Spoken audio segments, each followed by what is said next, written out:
আমার সাথে এখানে আছে ইশরাত, 4 বছর বয়স। এখানে আব্দুল্লাহ আছে, 5 বছর বয়স। সামিউল আছে। শহীদ, বীর শহীদ ভাইয়ের 3 জন সন্তান আছে। তারা এখন যে জিনিসটা করে, তারা এভাবে বাবার ছবি সামনে নিয়ে বসে থাকে। তারা এখানে বাবার শহীদ হওয়ার যে রক্তাক্ত ভিডিও, রক্ত সহ এই যে রক্তাক্ত ভিডিও, তারা এখন এগুলো দেখে। মানে এই বয়সে তাদেরকে এগুলো করার কথা ছিল? এই প্রশ্নগুলো না, এই প্রশ্নের উত্তরগুলো তাদেরকে দিতে হবে যারা আসলে এই অভ্যুত্থান হওয়ার 4 মাস হতে না হতে এখন মানে একজন খুনি কিভাবে দেশে আসবে, সেই খুনি কিভাবে এসে নির্বাচন করবে, সেই খুনি কিভাবে এসে দল গোছাবে, এই কথা বলি। আমরা আমাদের নিজেদের জন্য লজ্জিত মানুষ হিসেবে। আমরা বিগত 16 বছরের সব অত্যাচার নির্যাতন তো ভুলে গেছি। বিগত 36 জুলাই এই বাংলাদেশে কি হয়েছে, একজন ক্ষমতা পিপাসু নরপিশাচ খুনি কিভাবে শুধু ক্ষমতায় থাকার জন্য আব্দুল্লাহ, ইশরাত এর মতো অসংখ্য মানে শিশু বাচ্চা, তাদের বাবা মা ভাই বোনকে হত্যা করেছে। আমরা এরকম 2000 প্রায় খুন এবং এই লাশের উপরে দাঁড়িয়ে এখন সেসব নিয়ে গল্প করি। আপনি যদি এই ছবিটা দেখেন, আপনারা কিভাবে আসলে শুট করা হয়েছে, একজন মানুষকে শুধুমাত্র পয়েন্ট ব্ল্যাঙ্ক শুট করে এভাবে কপালের মাঝখানে শুট করে তার খুলি এবং মগজ পুড়িয়ে দেওয়া সম্ভব? সেই জায়গায় দূর থেকে কোন ট্রেন স্নাইপার কোথা থেকে আনা হয়েছিল আমরা প্রশ্ন করতে চাই। তাদেরকে কি দেশে আলাদাভাবে এভাবে হত্যাযজ্ঞ ঘটানোর জন্য ট্রেন করা হয়েছিল, নাকি দেশের বাইরে থেকে হারাটে খুনি নিয়ে আসা হয়েছিল ক্ষমতা বাঁচানোর জন্য?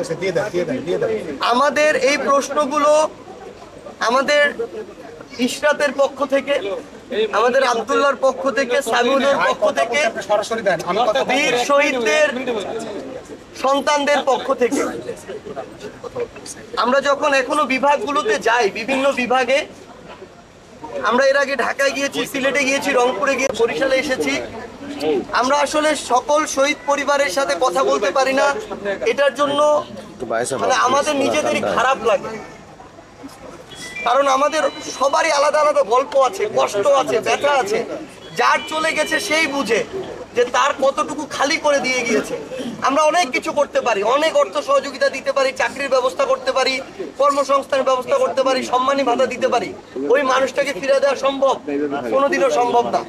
এই ক্ষত কোনোদিনও পূরণ করা সম্ভব না। আমাকে খুনি হাসিনার এবং তাদের দোসরদেরকে এই জবাবটা দিতে হবে যে এই ইশরাত, আব্দুল্লাহ, সামিউলরা তাদেরকে এখন থেকে বাবা বলে ডাকবে, তাদেরকে তাদের কোলে বাবা বলে উঠবে, তারা দায়িত্ব নিয়ে তাদেরকে একদম বাবার মতো করে সারা জীবন আগলে ধরে রাখবে। এই দায়িত্বটা কারা নিবে? খুনি হাসিনা সারা জীবন শুধু নিজের পরিবারের মানে গান গাইতে গাইতে এই ক্ষমতাটাকে আষ্টে পিষ্টে ধরে রেখেছে। যেখানেই আপনি যাবেন তার পরিবারের কান্নাকাটি শুরু হয়েছে। তার পরিবারে 18 জন মানুষ, আর এই 2000 জন মানুষটা, এদেরকে খুন করার সময় তার বুকটা একটুকুও কাঁপে নাই। আজকে এই আমার যে ভাই শহীদ হয়েছেন, যে বোন শহীদ হয়েছেন, সেই শহীদ পরিবারের বাবা মা ভাই বোনকে আমরা কিভাবে সান্ত্বনা দিব? আমাদেরকে ওই খুনি হাসিনার ওই শব্দগুলো বলতে হবে, বাক্যগুলো বলতে হবে। তিনি সারা জীবন এই ক্ষমতাকে ওই আজকে থেকে 53 বছর 50 বছর আগের 1975-এর গল্প বলে এই ক্ষমতাটাকে তিনি তার জায়গায় সব সময় সুদৃঢ় করার চেষ্টা করেছেন। ঠিক আছে, এখন এই যে তিনি, তাহলে 2000 মানুষকে কিভাবে খুন করলেন? মানে তার যদি ওই মানুষগুলোর প্রতি ওই মায়া দরদ থাকে, তিনি যদি ওই দরদ বুঝেন, যেই গল্প আমাদেরকে 16 বছর দিয়ে এসেছেন, এই খুনগুলো কিভাবে করতে পারে? কেউ যদি, আমরা আমাদের জায়গা থেকে স্পষ্ট করে একটা জিনিস বলি, এই খুনের বিচার না হওয়া পর্যন্ত বাংলাদেশে খুনি হাসিনা এবং তাকে যারা খুনি হাসিনা বানিয়েছে তার দোসররা, তাদের এই বাংলাদেশে যেই রাজনৈতিক প্ল্যাটফর্মকে সামনে রেখে তারা এই কাজগুলো করেছে, তাদের আসলে কোনো অধিকারই নাই এই বাংলাদেশে সেই প্ল্যাটফর্ম নিয়ে চলার। আপনাদের আমি অনুরোধ করব, আমি তো শুধু একটা পরিবারের কথা বলছি, এখানে তো আমার 100-র উপরে পরিবার আছে। আমি তো সবার কথাগুলো এখানে বলতে পারছি না, কিন্তু সবার আলাদা কষ্ট আছে, আলাদা ব্যথা আছে, এগুলো বলার মতো না, সবাই বলতেও পারে না, সবাই প্রকাশ করতে পারে না।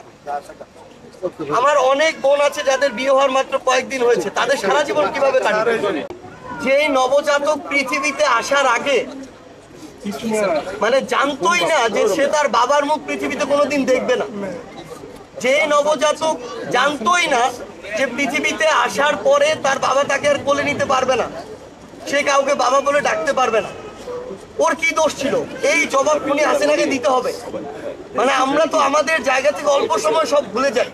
আমরা 16 বছর ভুলে গিয়েছি, আমরা ওই 36 দিন ভুলে গিয়েছি, আমরা এখন নতুন অনেক কিছু নিয়ে পড়ে আছি। আমার এগুলোর জবাব দিতে হবে ভাই, এই জবাব খুনি হাসিনাকে দিতে হবে, খুনি হাসিনার দোষরদেরকে দিতে হবে। এই যে আমার নবজাতক যে এখনো নিষ্পাপ ঘুম ঘুমাচ্ছে এখানে, যে জানে না এই পৃথিবীতে বাবার মূল্য কি, বাবা কত বড় ছায়া এই পৃথিবীর, ওই খুনি হাসিনা সহ তার দোষরদেরকে এই জবাব দিতে হবে যে সে কি দোষ করেছিল। এই বিষয়গুলোর সমাধান না হওয়া পর্যন্ত, একটা যৌক্তিক বিচার না হওয়া পর্যন্ত এই বাংলাদেশে তাদের পুনর্বাসনের কথা যারা বলে, আমরা মনে করি খুনি হাসিনা একটা ক্ষমতা পিপাসু লোভী ছিল, তারা আরেক ধরনের ক্ষমতা পিপাসু লোভী। এই বাংলাদেশে তাদের বিচার হওয়ার প্রশ্নে কারো একটা কথা হওয়া উচিত, তাদেরকে পুনর্বাসনের প্রশ্নে তাদের পক্ষে কারো সাফাই গাওয়ার কোনো প্রশ্নই আসে না। আমরা এটা আমাদের জীবনের বিনিময় হলেও করতে দিব না। আমাদের এই প্রত্যেকটার জবাব লাগবে। আপনারা আসলে আমাদের পাশাপাশি আমাদের শহীদ পরিবার যারা আছে তাদের কথাগুলো নেন, তাদের ব্যথা তাদের মতো করে কেউ প্রকাশ করতে পারবে না, এটা সম্ভব না। আমরা আমাদের একটা গত কয়েকদিন আপনার ভিডিও দেখেছেন, আমাদের শহীদ প্রিয় ভাই যিনি একজন সাংবাদিক ছিলেন, তার সন্তান এখনো বসে থাকা অপেক্ষায় তার প্রিয় বাবা কখন চকলেট নিয়ে আসবে।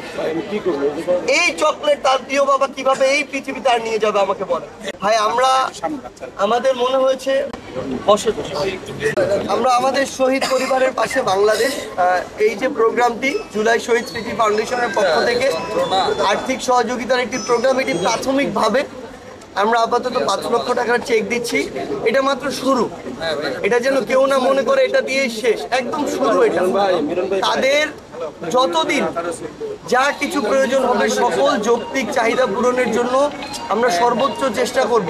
এটা শুধু আর্থিক সহযোগিতা নয়, সেটা চাকুরি প্রদানের মাধ্যমে হোক, শহীদ পরিবার থেকে একজনকে, কিংবা তাদের পুনর্বাসনের মাধ্যমে হোক, কিংবা সম্মানের ব্যবস্থা করার মাধ্যমে হোক।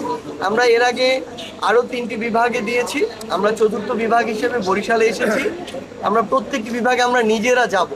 আসলে আমাদের উচিত প্রত্যেকটি শহীদ পরিবারের বাড়িতে যাওয়া, কিন্তু এই মুহূর্তে হয়তো সেটা আমাদের যদি আমরা যেখানে প্রথম যাব আর যেখানে শেষে যাব অনেক সময়ের পার্থক্য হবে। এই জন্য আমরা বিভাগীয় পর্যায়ে আপাতত যাচ্ছি, কিন্তু আমরা আমাদের সর্বোচ্চ চেষ্টা করব এই জীবনে একবারের জন্য হলেও যেন আমরা সকল শহীদ পরিবারের বাড়িতে আমরা যেতে পারি। এটা আমাদের নৈতিক দায়বদ্ধতা। তারা আমাদের জন্য জীবন দিয়েছে, এইটুকু তারা আমাদের কাছে একদম প্রত্যাশা করে এবং এইটুকু অবশ্যই হওয়া উচিত। আর আপনাদেরকে শুধু একটা জিনিস অনুরোধ করি, আপনারা যারা এখানে বরিশালে বিভিন্ন সংবাদ মিডিয়ার দায়িত্বে রয়েছেন, আপনারা বরিশালের যারা আমাদের শহীদ পরিবার রয়েছেন, আহত যোদ্ধারা রয়েছেন, দয়া করে আপনারা তাদের পরিবারে একদিনের জন্য হলেও গিয়ে তাদের গল্পগুলো শুনবেন। শুধু বাংলাদেশ নয়, পুরো পৃথিবীর মানুষ তাদের গল্প শোনার জন্য বসে আছে। একটা গল্প প্রকাশিত হয়েছে, আপনারা দেখেছেন পুরো পৃথিবীর মানুষ কিভাবে মর্মাহত এবং সমব্যথী হয়েছে এই একটি গল্প। সকলের গল্পগুলো সামনে আসা প্রয়োজন। খুনি হাসিনা কি করেছে এই চিত্রগুলো সামনে আসা প্রয়োজন।